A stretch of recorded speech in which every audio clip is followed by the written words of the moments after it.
Ever look at your balcony and just see, well, empty space? What if I told you that that little spot could become a front row seat to an amazing nature show? Well, today, that's exactly what we're going to dive into: how to turn your balcony into a vibrant little world of its own. I mean, really think about it for a second. What if you didn't have to pack up and head to a park just to connect with the wild? What if there's a whole world buzzing with life right there on the other side of the glass, just waiting for you to say hello? Well, it turns out that hidden world is real. And your balcony, I don't care how big or small it is so much more than just a place for old boxes or a single potted plant. It's your potential front row seat to an incredible live-action story of nature. So let's get into it. Why is your balcony, yep, even the one surrounded by city skyscrapers, the absolute perfect launch pad for your own birdwatching adventure? You know, the real beauty of it is just how simple it is to get started. You don't need any expensive gear or long trips. You can literally witness the daily drama of nature unfold from your favorite chair, rain or shine. It's this amazing, safe way to observe wildlife on their own terms, and you really start to feel connected to the subtle shifts of the seasons in a personal way. Just picture it. You're sipping your morning coffee while a tiny bird splashes around in a water dish. Or you're cooking dinner and notice this little flash of color at your feeder. This is how you weave that connection to nature right into the fabric of your day-to-day life, and it becomes this constant source of quiet joy. So who are these potential visitors? Let's meet a couple of the feathered neighbors you're likely to see, especially if you're watching from a balcony in Japan. First up, meet the great tit, or shijukara. This little guy is one of the most beloved birds in the region, and it is so easy to see why. They're confident, they're curious, and they are just utterly charming visitors. And they're wonderfully easy to identify.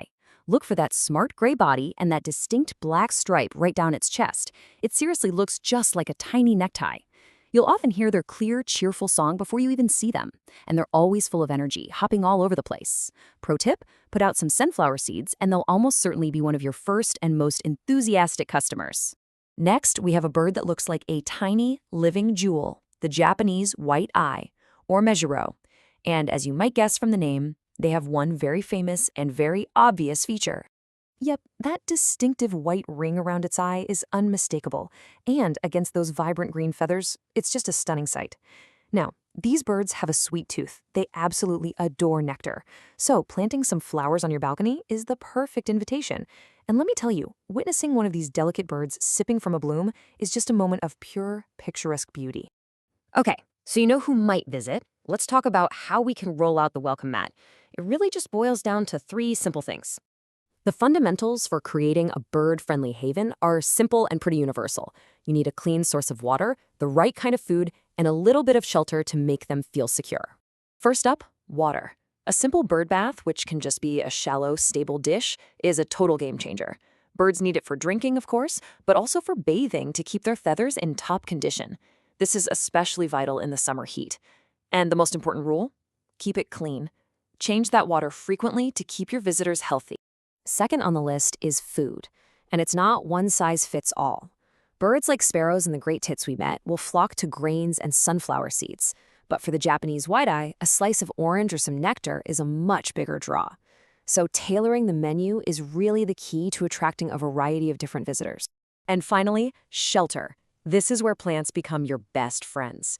They truly do double duty.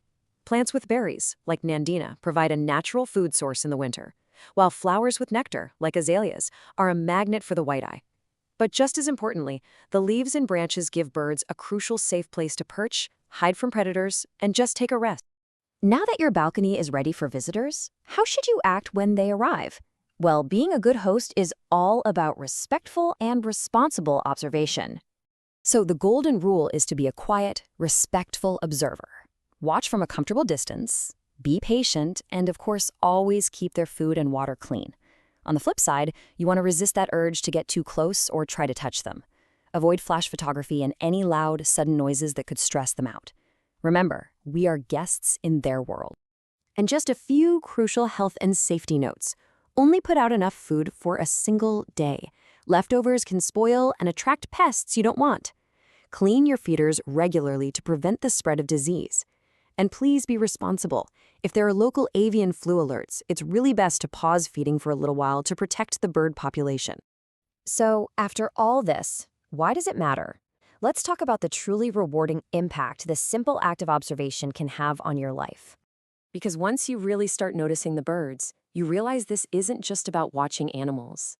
It's about forging a daily personal connection to the living, breathing world. A world that's thriving right alongside us, even in the heart of the city. The rewards are just immense.